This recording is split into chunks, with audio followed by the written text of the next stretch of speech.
Shalom, shalom, and Chodesh Tov. Today is Rosh Chodesh Shvat, very, very special day, and so I chose to speak about in this week's Parsha, which is Parshat Bo, where we first get the commandment of celebrating the Rosh Chodesh, where God says to Moshe and Aaron, "HaChodesh hazeh lachem Rosh Chodeshim." This shall be for you the first of all months, and we celebrate Rosh Chodesh. Rosh Chodesh is a holiday for us. It's the first day of the month, which is noted when we first begin to see the slightest sliver of the moon, and God tells Moshe and Aaron that Nisan, this month, is going to be the first of all the 12 months in the calendar. When we start counting first, second, third, fourth, this is the first. Nisan is considered the first, which is interesting because really you would think logically, which would be the first month would be Tishrei.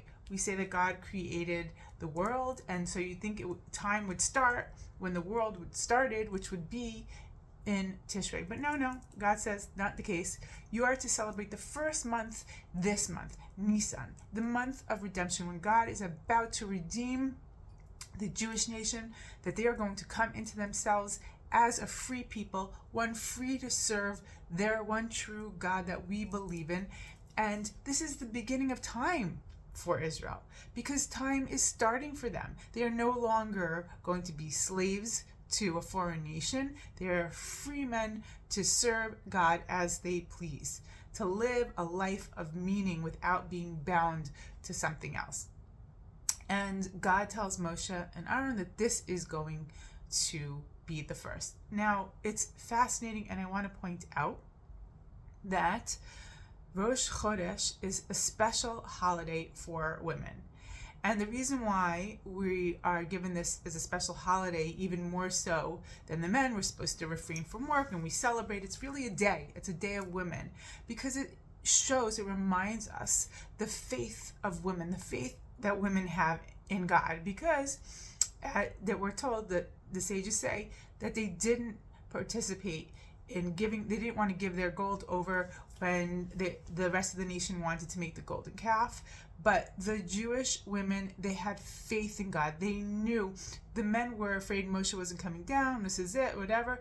But the women always had faith, and the women didn't want to serve foreign gods, meaning believe in something external to the real truth, to the real God.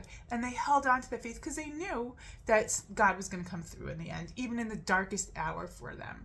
And women throughout the time, as we see with Miriam and her song and saving Moshe, and the beginning of our redemption started when Miriam told over the prophecy to the parents that they shouldn't refrain from having children because of the severe situations. And then they got back together and they had Moshe, the redeemer of the people. And the women clung to the faith all the while. That's why Miriam was the first to come out with her toph, with their women that were waiting for this moment to sing the song where they knew that God was going to come through. And women have more of a natural faith instinct and believe in God and connected to God. And this is so linked with Rosh Chodesh, because what is the first month? The first month when we start to celebrate the new moon is when it seems like all of the light in the darkness, even the small light of the moon, seems to totally disappear. You can't even see any light, which signifies there's no hope. But in the end, even when we think it's all gone and there's no more light, the smallest speck comes out. And women believed in that. Women held on to that faith. Women knew the light would come back and things would be good again. And so that's why it was something that was given over to the women as a special holiday, more so than men, because it's natural for us. This is a natural thing, and we celebrate that. We celebrate that aspect in women.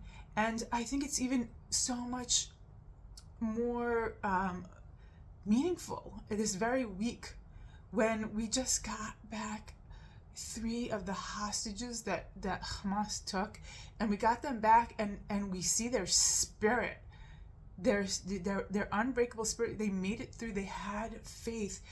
They didn't just give in and give up and whatever, and they made it through.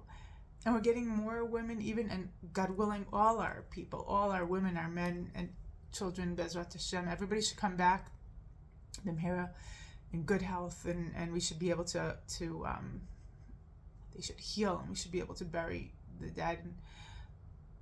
But none of this could have happened if we didn't hold on to faith, because it's been such a long journey, so many months, days and months, and that we could have just, at this point, who would have thought?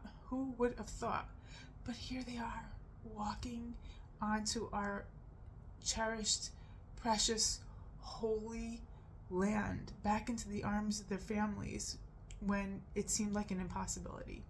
And this is the faith we need to hold on to until we get the rest of our people back, until God destroys evil. It's so interesting that God gives us this commandment of celebrating the new month, and I always wondered why it didn't come after the plague. We had the plague of the killing, the Makat Bechorot, that when God took all the firstborns and killed them in Egypt. I wondered, why didn't God just tell us all the plagues and then start with giving us the new moon? But God told us about this commandment to keep the new moon after Moshe had informed Paro that there's going to be Makat Bechorot, that he's going to kill the firstborn, but before it happened, because we have to be ready in that time before there's going to be transition, before this horrible Makkah that was going to afflict the Egyptians and they were going to die. God is telling them that hold on to this faith of newness, of celebrating a new turnover. When things get really, really bad around you and you see death and destruction all around you, hold on to that hope where the light seems to disappear. They had Choshech for the Egyptians, where they saw the darkness there, and then they're going to start to see and hear all this death around, which is going to be scary. It's going to be scary even for the Jews, even though if they might be afflicted by it. It's a scary thing to hear, the wailing and the death. God says, hold on to that. We're about to celebrate. We're about to be redeemed.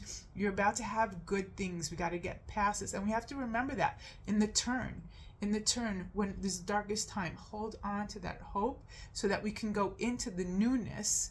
We can go into the newness with this frame of mind of redemption, of that God is there, God was there, and that we have that faith, and we're going to be renewed by it. And we'll celebrate this day before it even happens, knowing in full faith that things will be good in the future.